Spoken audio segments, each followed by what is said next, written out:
여러분, 오늘 우리가 사는 이 시대에 정말 급변하는 것들이 너무나 많이 있습니다. 특히 이제 우리 같은 경우는 이제 20세기와 21세기를 걸쳐 살면서 농경사회, 그리고 산업화 사회, 정보화 사회, 그리고 지금은 이제 AI와 로봇으로 대변되는 4차 산업혁명 시대를 우리가 살아가고 있습니다. 최근 신문에 보면은 매일같이 나오는 기사들이 있어요.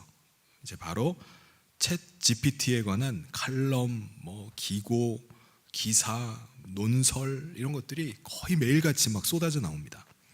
그러니까 말로만 듣던 AI가 실제 우리 삶에 그 오픈 AI사에서 챗 GPT를 계속 오픈을 하게 되면서 우리 삶에 그냥 쑥 들어와 버리니까 모두가 다 놀라움과 충격에 빠지는 것 같습니다.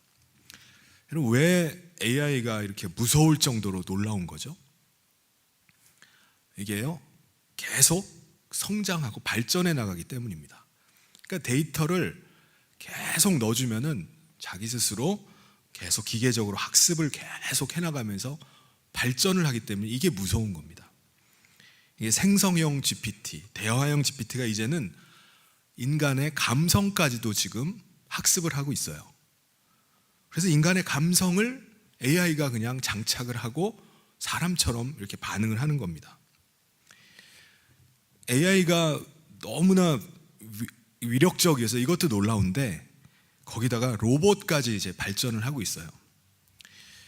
카이스트에서 개발한 로봇을 보니까 이게 AI랑 결합을 해버린 거예요. 로봇에다가 AI를 결합시키니까 이 AI 로봇이 지형 지물을 다 학습하는 거예요. 그래서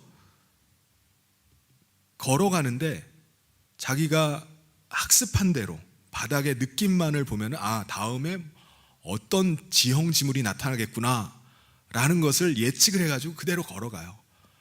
그래서 산길도 마음대로 가고 계단 못 가는 데가 없어요. 전혀 넘어지지 않으면서 전혀 앞을 보지 못하는데도 닿는 느낌만 가지고 학습에 의해서 이제 다니는 걸 봤습니다. 그리고 이런 변화들이 우리 앞에 계속해서 오는데 이런 거를 보면서 제일 먼저 드는 생각이 뭡니까? 인간의 단순한 업무들은 다 사라지겠구나. 이제 지식 기반의 여러 직업조차도 이제 필요가 없어지는 때가 있겠구나. 왜냐하면은 인간의 지식으로 우리가 저장해 둘 필요가 없는 거예요. AI가 이미 모든 지식 데이터를 다 가지고 필요한 대로 지식을 내주기 때문에 사람이 그걸 기억하고 있을 이유가 없는 겁니다. 그러면은 수많은 직업들이 다 어디로 어떻게 될 것인가? 우리 인간은 그럼 뭘 해야 되나? 하는 두려운 마음이 훅 들어오게 됩니다. 여러분, 이런 사회 속에서 우리는 어떻게 살아야 될까요? 앞으로 급변하는 사회 속에서 우리는 그리스도인으로 어떻게 살아야 될까요? 저는 오늘 말씀을 통해서 그걸 함께 나누고자 합니다. 오늘 말씀에 보면은 아주 급변하는 시대 속에 살았던 한 사람이 나옵니다. 그 사람이 누구죠? 다니엘이라는 사람이에요. 특별히 다니엘서를 보면은 다니엘이 살았던 몇 년, 몇십 년, 이게 아니라 한 사람의 일생을 다 보여줘요. 그가 당시 사회 속에서 어떻게 살아갔는지 그것을 이 다니엘서를 보면 전체를 다 들여다볼 수 있는 겁니다. 잠시 역사를 잠깐 살펴보면은 솔로몬 왕 이후에 이제 이스라엘은 북이스라엘과 남유다로 이제 분열이 되게 됩니다. 이 분열된 북이스라엘은 BC 721년에 아수르의 침략을 받아서 멸망을 하고요. 그리고 남유다 같은 경우는 바벨론의 세 차례의 침략을 받고 마지막 BC 586년에 최종 멸망을 하게 됩니다. 다니엘은 바벨론이 첫 번째 침공을 했던 BC 605년에 바벨론의 포로로 잡혀서 그 나라로 끌려가게 돼요. 그때 다니엘의 나이가 대략적으로 15살에서 17살쯤 되었다라고 이렇게 말합니다. 당시에 바벨론의 왕이 느부갓네살 왕이었어요. 이 왕이 정복 전쟁을 하면서 계속 영토를 넓혀갑니다. 그러다 보니까 뭐가 필요한 거죠? 땅만 차지하면 뭐랍니까? 자기가 차지한 땅을 다스려야 되잖아요. 그걸 다스릴 관리들이 필요한 거예요. 그래서 포로민 중에 똑똑한 사람들을 뽑아다가 그 사람들을 양성을 해서 관리로 이제 그 일을 시키는 겁니다. 그래서 젊고 똑똑한 사람들을 뽑았는데 다니엘이 거기에 뽑힌 거예요. 그래서 바빌론 궁정에 들어가서 이제 교육을 받게 됩니다. 근데 느부갓네살 왕이 어느 날 아주 불길한 꿈을, 이상한 꿈을 하나 꿨어요. 그래서 그 꿈을 알아맞히고 그 꿈을 해몽을 하면은 내가 큰 상과 영광을 부여하겠다라고 하면서 그 바벨론 제국 안에 있는 모든 지혜자들을 다 불러 모읍니다. 근데 아무도 그 꿈을 알아맞히질 못하는 거야. 그러니까 꿈을 얘기를 해주고 해몽을 하는 게 아니라 내가 간밤에 뭔 꿈을 꿨는지 알아맞히라는 거예요. 그걸 어떻게 합니까? 남이 꿈 꾼 걸 내가 어떻게 알아요? 근데 다니엘이 그걸 맞추는 거예요.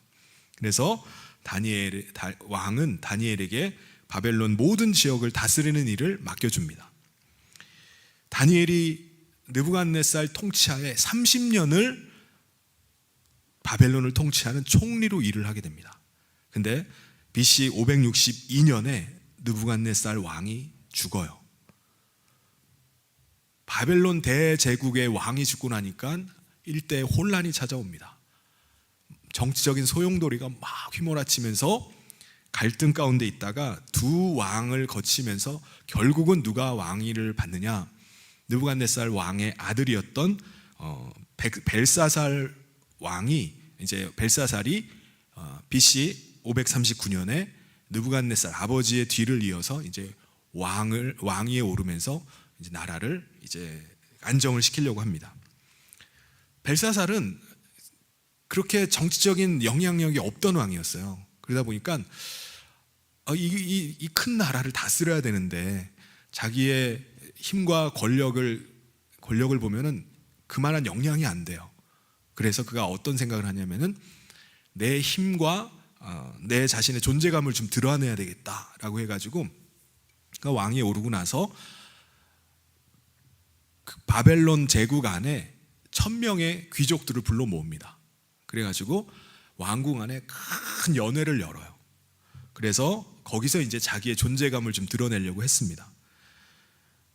그러면서 그가 했던 아주 희한한 일이 있어요. 거기에 모인 사람들 앞에서 예루살렘 성전에 있던 성전 기구들을 가지고 오게 합니다. 은과 금으로 만든 기구들을 가지고 와서 거기다가 술을 따르더니 그걸 마시는 거예요. 그러니까는 자기가 다른 어떤 나라보다, 어떤 신보다 더 위대하고 힘이 있다. 내가 그 위에 있다라는 거 과시하고자 하는 겁니다. 그때 어떤 일이 있죠? 왕궁 한쪽 벽에 손이 나타나더니 글씨를 막 쓰는 겁니다. 이걸 보고서 벨사살 왕이 기겁을 하는 거예요. 도대체 저게 뭐냐? 불길한 기운이 그 느낌이 드니까 이게 두려움에 빠진 겁니다. 그래서 그 바벨론 안에 모든 지혜롭다고 하는 자를 다 불러 모아요. 주술사, 점성술사, 점쟁이, 이런 사람 다 불러 모아가지고 저 글을 해독하라는 겁니다. 근데 어느 누구도 그 뜻을 풀지를 못했어요. 그때 오늘 읽었던 말씀에 벨사살 왕의 어머니가 나와서 다니엘을 추천을 합니다. 당신 아버지 느부갓네살 때 이러한 일이 있었을 때 다니엘이라는 사람이 나와서 아버지의 꿈을 해몽을 해준 일이 있었다는 거예요. 그래서 다니엘이 이제 왕비의 추천을 받아서 벨사살 왕 앞에 서게 된 겁니다. 다니엘은요, 그 글씨를 읽고 해석을 했어요. 메네 데겔 우바르신. 이게 어떤 뜻이었죠? 메네는 하나님께서 왕의 나라의 시간을 재보니 끝이 났다는 거예요.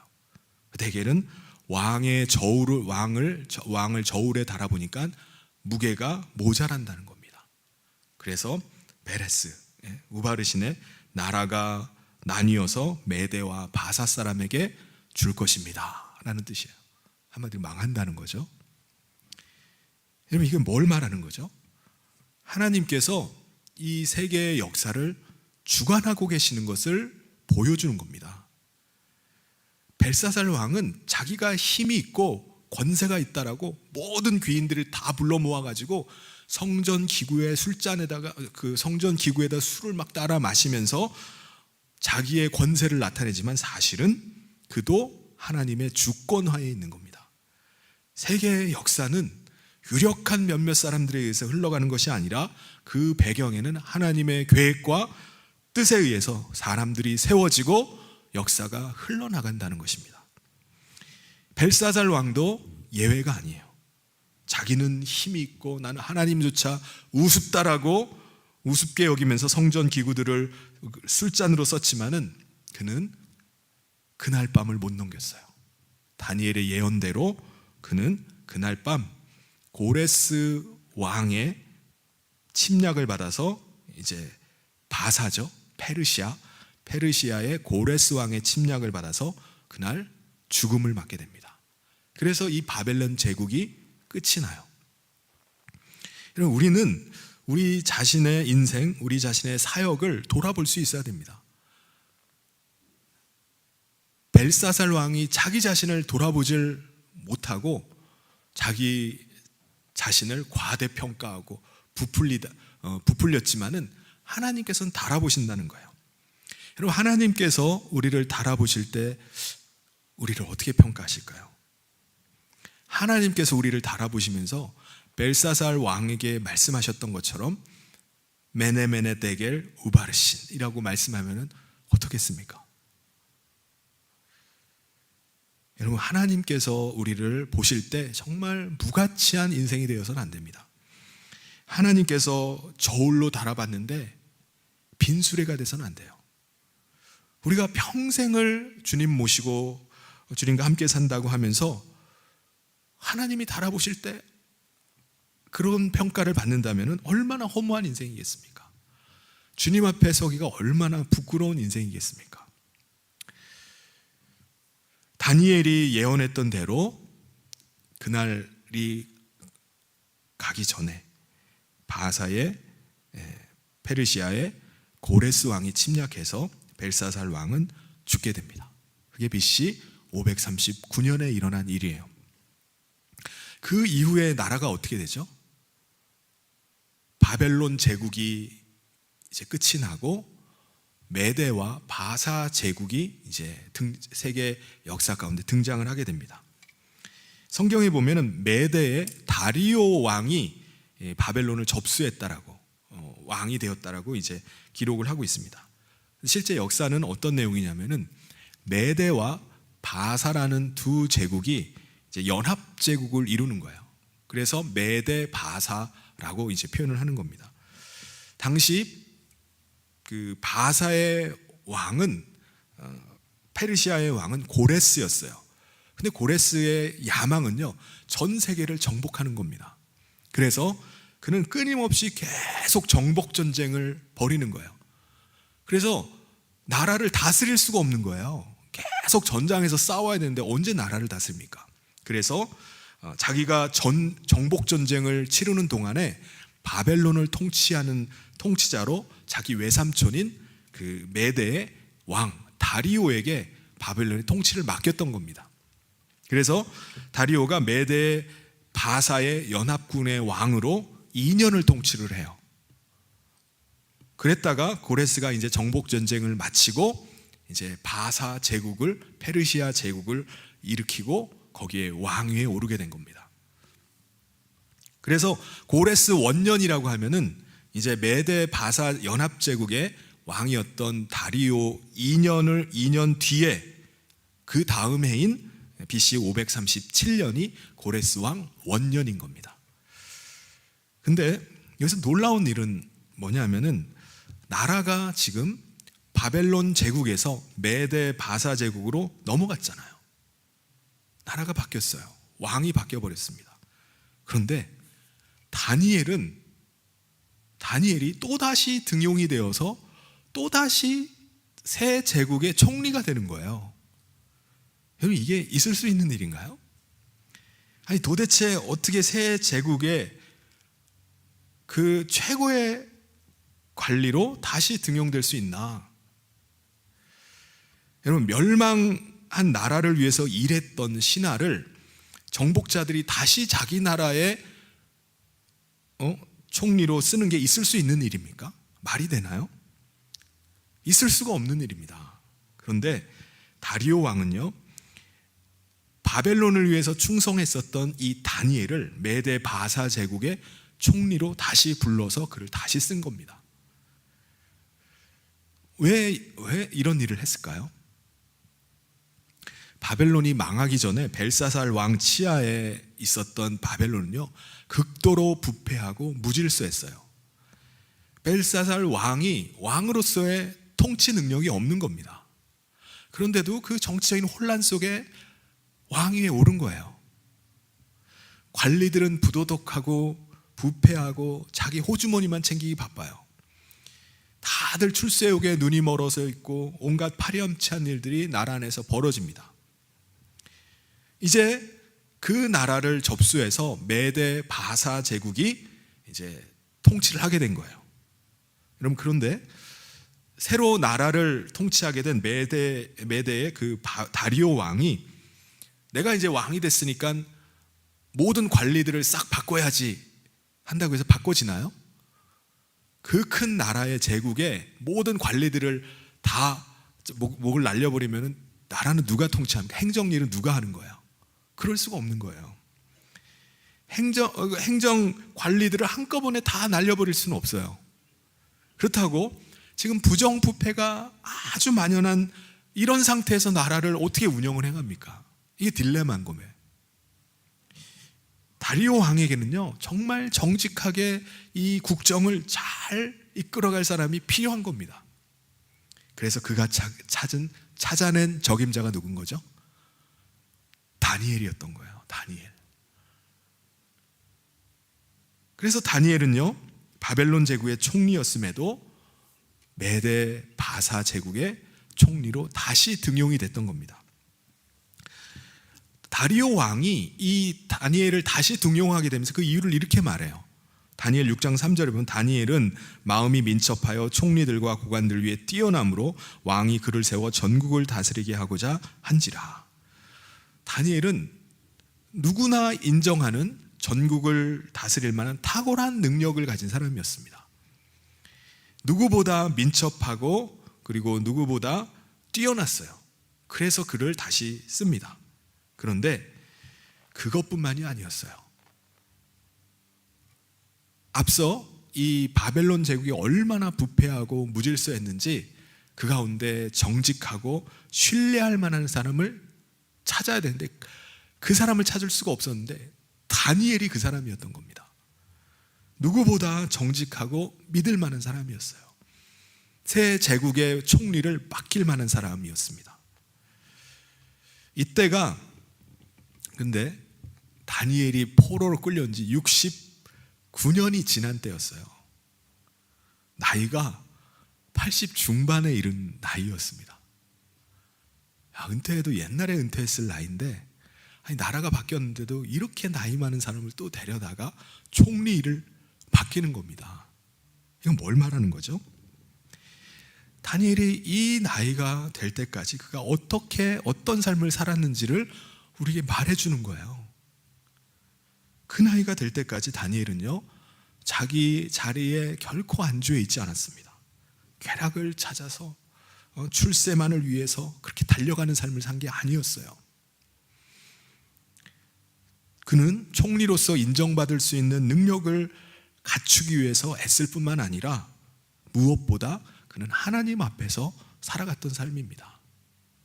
그 삶을 포로로 끌려간 그 어린 15, 16세 그때부터 지금까지 69년이 이르는 그 세월 동안 계속 해왔던 거예요.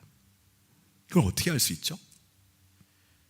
다니엘 9장 1절 2절에 이런 말씀이 나옵니다. 메대 족속 아하수에르의 아들 다리오가 갈대아 나라 왕으로 세움을 받던 첫 해 곧 그 통치 원년에 나 다니엘이 책을 통해 여호와께서 말씀으로 선지자 예레미야에게 알려주신 그 연수를 깨달았나니 곧 예루살렘의 황폐함이 70년 만에 그치리라 하신 것이니라.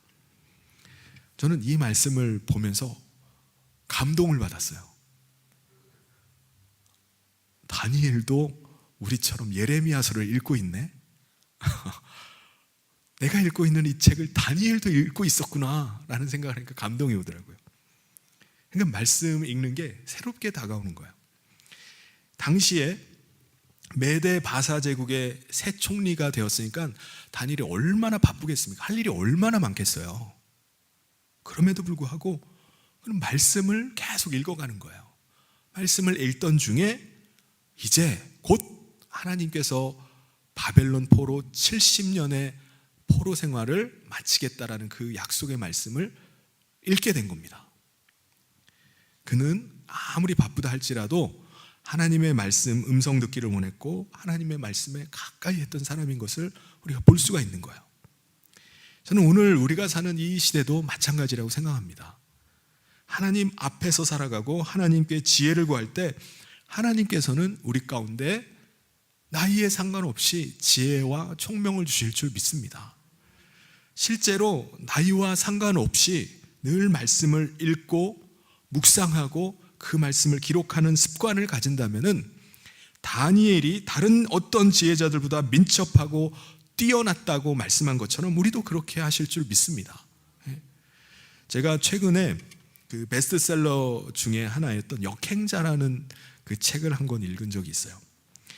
저자는요 아주 젊은 사람이에요. 30대인데 자기 개발을 통해서 크게 성공을 했습니다. 그래서 자기의 그 성공 노하우를 이제 소개하는 책이에요. 이 책의 초두에다가 자기가 얼마나 형편없는 인간인지를 쭉 적어놨어요. 야, 이런 사람도 있구나. 그런데 이 그랬던 인간이 이렇게 변했습니다 라는 것을 이제 그 다음부터 소개를 해요. 제가 이렇게 했더니 성공을 하고 이렇게 했더니 성공했습니다. 그 비결이 뭔지 아십니까? 매일 2시간씩 책을 읽고 쓰는 거였어요. 글을 쓰는 거. 그게 비결이라는 거예요. 그걸 하기 시작한 다음부터 자기가 그렇게 공부도 못하고 똑똑하지도 못했는데 그걸 하니까 머리가 좋아진다는 거예요. 진짜 머리가 좋아지기 시작하고 자기 삶에 변화가 오기 시작했다는 겁니다. 자기가 이 천기누설을 이렇게 얘기하는 이유는 이게 비법입니다. 이게 제 성공 노하우입니다 라고 얘기를 해도 실제로 그거를 실천하는 사람은 거의 없다는 거예요.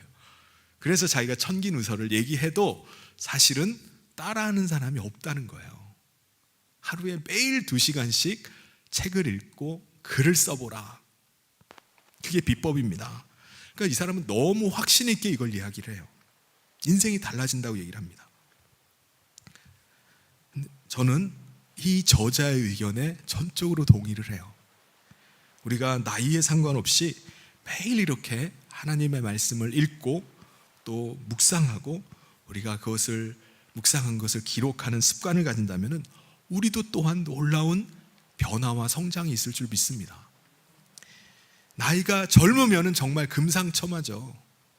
근데 나이가 들었다고 해도 상관이 없어요. 특별히 우리 교회에서는 성경 통독을 하잖아요. 성경 통독이 우리 가운데 주는 유익이 너무 크다는 생각이 들어요. 저는 우리 성도님들에게만 유익된 것이 아니라 제 개인에게도요 어마어마한 유익을 누리고 있어요. 제가 그래서 이걸 계속하는 이유가 거기에 있습니다. 제게도 말할 수 없는 유익이 있어요. 그래서 하나님의 뜻을 깨닫고 지혜를 우리가 얻게 되는 것입니다. 근데 우리가 이걸 계속하면 어떤 부차적인 또 좋은 점이 있을까요? 치매도 예방될 줄 믿습니다. 성경 말씀을 늘 가까이 하고 묵상할 수 있기를 바랍니다. 또 다니엘이 하나님 앞에서 살았던 증거가 뭘까요? 그가 기도하기를 쉬지 않았다는 거예요. 다니엘을 시기하는 사람들이 왕이 세운 금신상 외에는 어떤 신에게도 절하지 말라, 기도하지 말라고 했는데 다니엘은 거기에 아랑곳도 하지 않았어요. 그냥 자기 해왔던 대로 그냥 하나님 앞에 기도하는 겁니다. 그는 시대가 아무리 변했다 할지라도, 자기가 살아가는 환경이 아무리 변했다 할지라도 여전히 변치 않고 살아계시는 분은 하나님이심을 믿었던 거예요. 오늘 우리도 그래야 될 줄 믿습니다. 늘 하나님 앞에서 살아가는 거예요. 오늘 우리가 살아가는 이 시대가 정신을 차릴 수 없을 만큼 급변하고 있고 환경이 달라진다 할지라도 살아계신 하나님께서 이 역사를 주관하고 계시고 나라를 다스려 가심을 믿고 그렇게 살아가는 겁니다. 우리가 이 사실을 믿는다면은 어떻게 해야 되죠? 기도해야 되는 거예요. 다니엘도 주권이 하나님께 있음을 믿었기 때문에 그가 하나님 앞에 매달리고 하나님 앞에 기도하기를 쉬지 않았던 겁니다. 기도가 뭡니까? 하나님의 뜻을 구하고 하나님이 그 뜻이 이루어지기를 간구하는 게 기도 아닙니까? 다니엘서에 보면은 다니엘이 금식하면서 기도하기 시작할 때 하나님이 기도를 시작할 때 응답을 주셨다라고 이렇게 말씀합니다. 근데 응답이 21일 뒤에 왔어요. 그 이유가 뭐죠? 사탄이 하나님이 응답을 가지고 온 천사들을 막아서고 있었던 겁니다. 근데 미가엘 천사의 도움을 받아서 가브리엘 천사가 그 응답을 가지고 온 거예요. 21일 만에. 여러분, 사탄이 우리가 기도할 때 방해하고 응답을 막을 수도 있어요. 그런데 우리가 계속 기도할 때 더디다 할지라도 반드시 응답되는 줄 믿습니다. 우리가 기도할 때 하나님이 즉시로 일하기 시작하는 거예요. 내일부터 특별 새벽 기도회가 시작되는데 우리가 다 사모하는 마음으로 참석할 수 있기를 바랍니다. 그래서 하나님께서 오늘 우리 가운데 하나님께서 일하심들을 우리가 볼 수 있는 은혜가 있기를 바랍니다.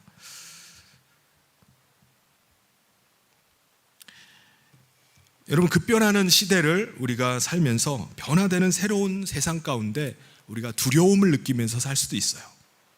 제가 초두에 말씀드린 것처럼 나는 어떻게 살아야 되나? 난 뭘 해야 되지? 근데 여러분, 100년 전에 사실